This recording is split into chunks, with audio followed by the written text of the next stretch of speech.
because I wanted to be somewhat on a real estate topic, Okay. but unscripted. Okay. I mean, we never are scripted, but okay. Well, I mean, unrehearsed, we never are rehearsed. Yeah, okay. Basically, what you mean is you're surprising me. I'm surprising you with 6 questions. That one's good. Okay. Number 1, would you rather? What's up? Welcome to episode 359 of the Real Estate Podcast. We've got a little lightning round to ask Adrian some random questions, and we talk a little bit about what's happening in the real estate market this fall. Let's go. Welcome to the Real Estate Podcast, your go-to source for raw, unfiltered stories and expert tips. Whether you're a buyer, seller, tenant, landlord, or realtor, join us as we dive into the world of real estate. Heidi ho, neighbor. How's it going? It's going pretty good. What episode is this? What does it matter? I lose track of these numbers. Speaking of numbers, I got an offer on one of our properties recently. And the guy says, I think you'll find it's a very fair offer. Oh, I know what you're going to so talk about. I opened the document. He's missing a 0. Yeah. He was offering in the tens of thousands instead of in the hundreds of thousands. Yeah. So I was like, I beg to differ. And nice guy, though, honest mistake. He sent that offer to both of us. Yeah. And I messaged him and he's like, oh my God. Yeah. I'm curious. How did everybody sign that and not notice one of the most important parts of the offer? What do you think would happen though if you had if it was 7.2 million instead of in either direction, one extreme or the other? Like this one was in the 70,000s, whereas it should have been in the 700,000s. Right. So if we were not observant and we signed it, right, would we like, I wonder what the outcome would be, because obviously the sellers would challenge that once realizing the mistake. Right. And I wonder how a court would side. Yeah. It's a good question. I wonder if there's ever an example of that, any sort of case law that handled a situation like that. If anyone's listening and you've heard of it, especially real estate lawyers, please provide your opinions. Well, mistakes like that happen all the time. Like you'll see listings that go on realtor.ca and they're supposed to be 1,199,999, whatever. Yeah. And there are now 11,999,000. Yeah. Well, I've had offers come in where they put the purchase price and the deposit and the deposit and the purchase price. Oh, right. Like silly things like that. Deposit's $1 million, purchase price $50,000. Yeah. Yeah. So today, because I wanted to be somewhat on a real estate topic, but unscripted. Okay. I mean, we never are scripted, but okay. Well, I mean, unrehearsed, we never are rehearsed. Yeah, okay. No reference points other than like we're not talking about a certain article or a certain story or whatever. Okay. I'm going to do a random. Mm-hmm. Basically, what you mean is you're surprising me. I'm surprising you with six questions. That one's good. Okay. It's always fun when you laugh at your own stuff. I know. Number 1, would you rather? Okay. Would you rather sell a house that smells like bacon 24/7? Bacon? Bacon. Okay. 24/7. The house smells like bacon. Or one with a ghost that occasionally slams doors during showings? Ghost. Because in our market, I think the bacon would be more offensive than the ghost. Muslims don't eat bacon, do they? Pork. Well, Jews don't either. Yeah, so you take that. That's a big portion of our buyers. So I think the ghost might be a little bit more subtle and people may not believe. They just think it's the wind. So that's my answer. I wonder, after all of these years, 14 years being in the business, have we ever sold a home that was haunted? I don't know if I believe in ghosts. I've never, whatever. I think I don't think I believe in ghosts. So I invited you to go and see The Conjuring, the new... Yeah, that stuff scares whatever me. it's called. So I'm watching. I got through most of it last night. I started falling asleep on the couch and went to bed after. Yeah. But the original one, and it's based on a true story. So they say. So they say. Yeah. I have had houses where you just get this weird feeling, but it's all, in my mind, it's all made up. But, showing houses, and it was the last one of the series of homes we were showing, and it was in the winter, so it was very dark out because as it does, gets dark early. And, I saw my clients off, and then I went back in and shut the lights off, and I fucking ran. I was like, I was trying to get out of there as quick as I could because I just felt eerie. I don't know why. Is that the one where you thought somebody was going to grab your ankles? Well, that's been a fear of mine since a kid. I think my brothers probably did do that to me. Grab my ankles while I was running up the stairs. So now I never walk upstairs in the dark. I run. Right. But I try really hard to walk, and it takes a lot of mental capacity. Real estate time travel. Okay. If you could go back and buy one property at any point in history, anywhere in the world, which one would you pick? And would you live there or flip it? So let me now, just make this easier for you to answer. Mm-hmm. If you can think back over our 14 years, was there a home somewhere along the way that you feel like you should have bought, whether it was us as speculation or for you to actually buy for your family? Well, so first of all, there's no one particular home that's ever stood out to me. Really? Yeah. There's lots of houses that are like, well, that would be nice to have. But there's no house. There's houses Okay, so if there was one, though, that you could go back and buy. It wouldn't be any particular one. It would just be wishing I had have bought more. That's it. That's true. Yeah. I remember, I don't know if you remember, and I don't remember what year this would have been. Maybe 2014? Okay. So about 11 years ago. Mm-hmm.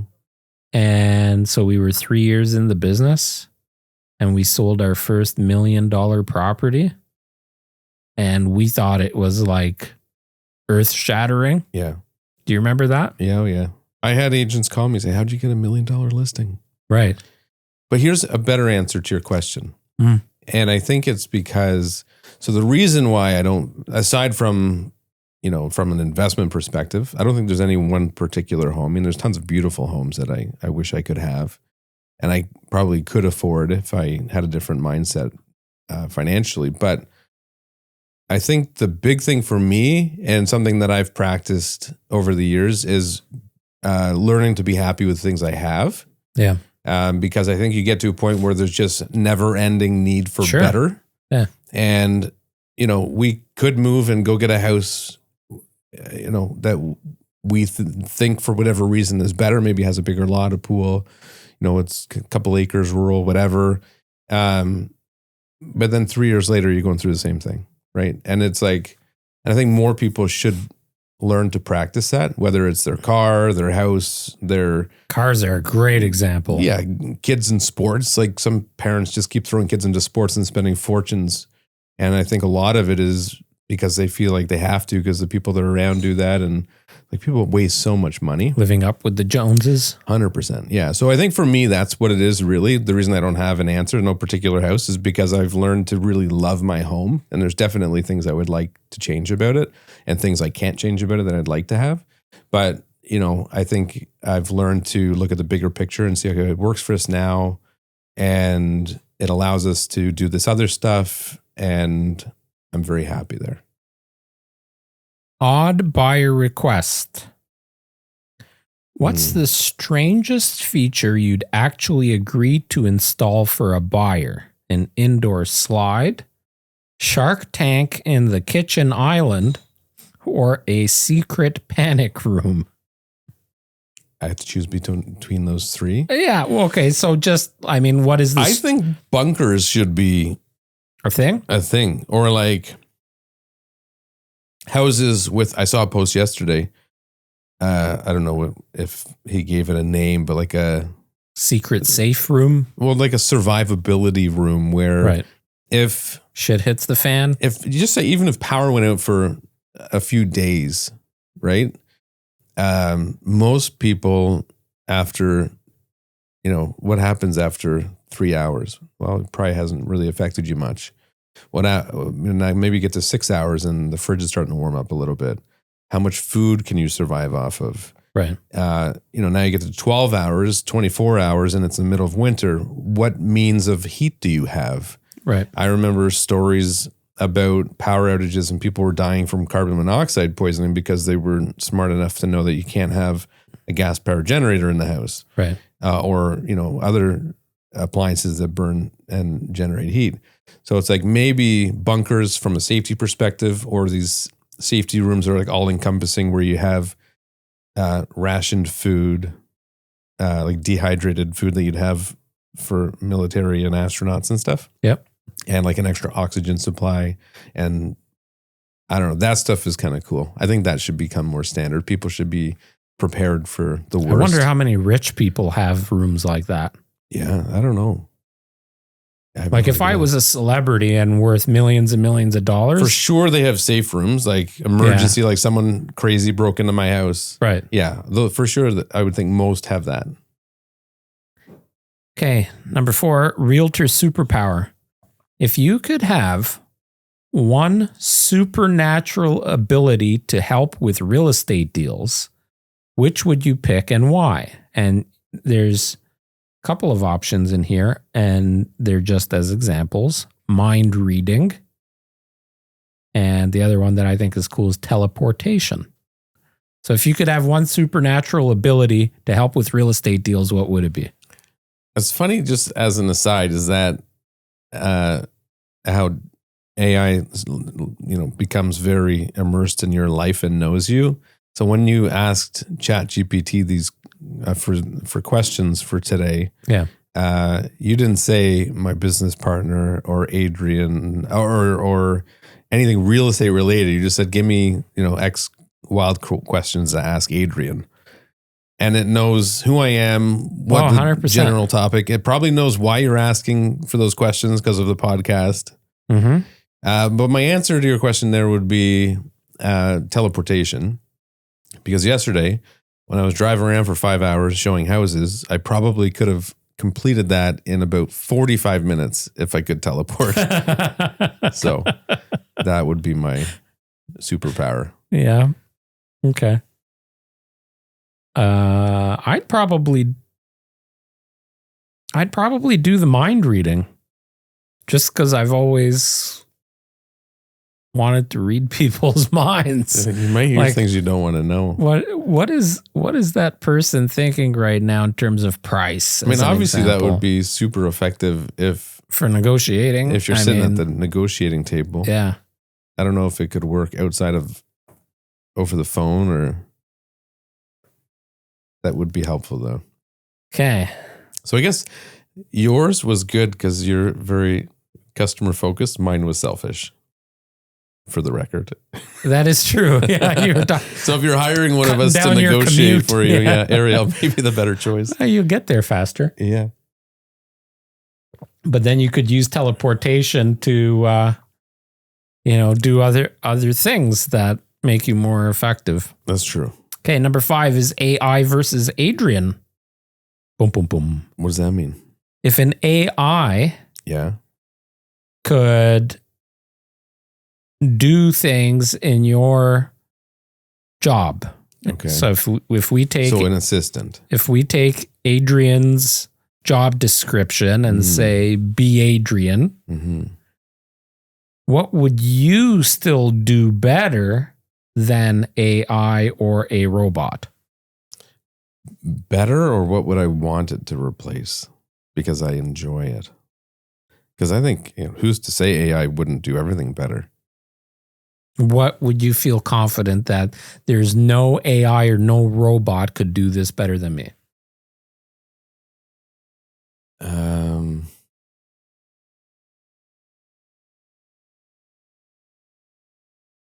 Well, this is where the world's going, folks. It's like, fuck, I can do everything better than me. Well, that's the thing, right? Who knows? I would think anything with that personal touch, it couldn't compete with. So, I don't know. That's a tough question. Like, it would probably be a great negotiator. I think it would be an excellent negotiator because it has zero emotion. Right. And it knows facts. Mm-hmm. And it knows risk tolerance and variables that more than anyone could possibly understand. So I would think it would be a great negotiator. But I think it would be, and then in my mind, it would be less personable. Mm-hmm. But there are people out there, I've watched stories about it where like wives are threatening to leave their husband because their husband is like in a relationship with AI. So it does have that personable type of connection, right? Especially like Alicia and I joke all the time because I have the female voice for mine. And when she... Oh, I didn't know what you were talking about. The female voice. Oh, yeah, for ChatGPT. So I enjoy using the chat function over the text for most things. Yeah. Text obviously has its place too, but... and it's very human-like. Yeah. Right? So, I don't know. I think it could do everything better. So, if I could, it would just replace me. But it couldn't shake hands and have the person-to-person. Oh, I don't know. Actually, I did see a video yesterday of this new robot they made. Yeah. And I'm like, it looks super real. It's coming. Yeah. I don't know if that will like be a thing in our lifetime. Yeah. But I wouldn't be surprised if in 10 to 15 years, there's actual robots hosting open houses, as an example. Dude, we talked about it years ago. Like when we first got into the business, we said, well, is there like a hologram thing that we could put in to actually create like a really cool experience for visitors? Because we're always trying to think far ahead. We thought we were thinking really far ahead. Yeah. But I don't think we were. Like realistically, the way that technology advances, I feel like we were maybe just a few years ahead. Yeah. So if only we were the ones that were pioneering it. Yeah. If you hosted an open house and something paranormal happened in the middle of it, would you disclose it, use it as a marketing hook, or run out of the house with the guests? Well, again, I don't believe in that stuff, so I don't think it would happen. But I would think that, and because I don't believe in it, I would just blow it off and attribute it to there being some reason that happened. Would you rather stage, so this is kind of a rapid fire, would you rather stage a home with inflatable furniture or no furniture at all? Inflatable. We see that all the time with beds. Yeah. But I guess it depends on what when they say inflatable. Does it mean like a floaty looking thing, like a fake, a couch that looks like a floaty that you'd use in a pool? Or yeah, if it was discreet, I would stage. What's your realtor spirit animal?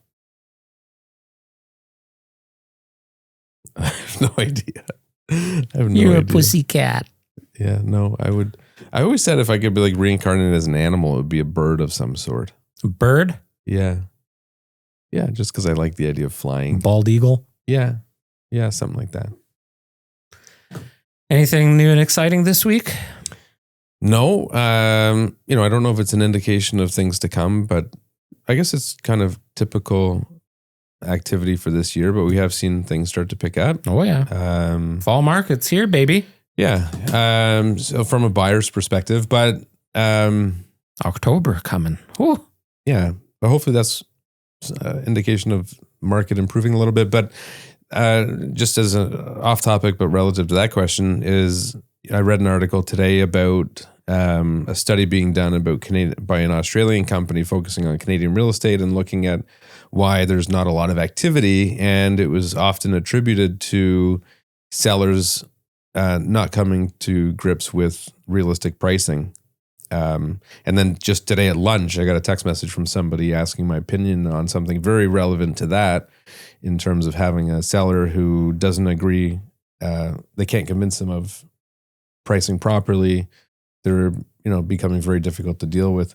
So I think sellers still haven't come to grips with pricing. I think in some cases just being in denial, and others it could be for other reasons. Maybe they need the money. Okay, yeah. So I will agree, but I will also disagree, because I believe sellers that are actually motivated to sell are taking the advice more so now than they were a year ago. Yeah. Right? Yeah. So if you had to sell, we'll put it in the have to sell category for whatever reason. New job, you're relocating, you already bought another house, it's closing, you're going through a divorce and there's court order, whatever. A year ago, yeah, you were probably on the high end of the price scale and there wasn't the buyer activity or the market to catch up to that valuation. Whereas now I think people that are in that have to sell category are being more realistic. Yeah. I think the buyers are also being a bit more realistic because the prices have come down and they've seemed to stabilize quite a bit in the last few months, I would say. So, well, it's a good point, because a lot of these articles that we're reading, as we've always mentioned, is they're always a month or two behind, right? Because they're collecting data from a while ago in order to come to a conclusion. Whereas we're seeing in real time what's happening, and that is more offers are coming in. Doesn't mean people are getting crazy and competing and going with outrageous numbers. Like, they're very logical. Yep. But there's more activity for sure. There's more so happening now on a week-to-week basis where it could shift the market in one direction or not. So if you're in a certain price segment and all of a sudden those listings are now gone, it could favor your listing, or vice versa. We don't know what the inventory will be in October yet. Mm-hmm. It's looking like it'll still be in favor of buyers, but not as much coming on the market as in previous fall seasons. So yeah, but I think even if it activity is up though, 100%. But I think even if it becomes a seller's market again, I don't think it'll be the same seller's markets that we've been accustomed to, because of people realizing the risks that come associated with overspending. So I don't know, man. I don't know. I think there's going to be some stuff happening because of the push to get back to working to the office for a lot of the bigger companies. All of the banks are now saying to all of their employees, you're going back to the office. I had a client call me a few days ago. Both work at big banks in Toronto. Both live in They're usually like back to like 4 days a week. No. It's like full-time. You're going back Monday to Friday. Yeah. Hop on the GO station and come to work. So I don't know. I think there's going to be some people moving around because of work from the office requirements now, not work from home anymore. Yeah, I can see that. Yeah. Well, it'll be an interesting fall. All right, my friend. Well, you have a great rest of your week. Likewise. Thanks for the 6 questions. Yeah, they were totally freaking random, but entertaining. There we go. See you next week. See ya. Thanks for watching. Thanks for listening. Make sure to subscribe. Show us some love. Leave us a comment. We appreciate all of you that are listening and following, and we'll see you next week on the Real Estate Podcast.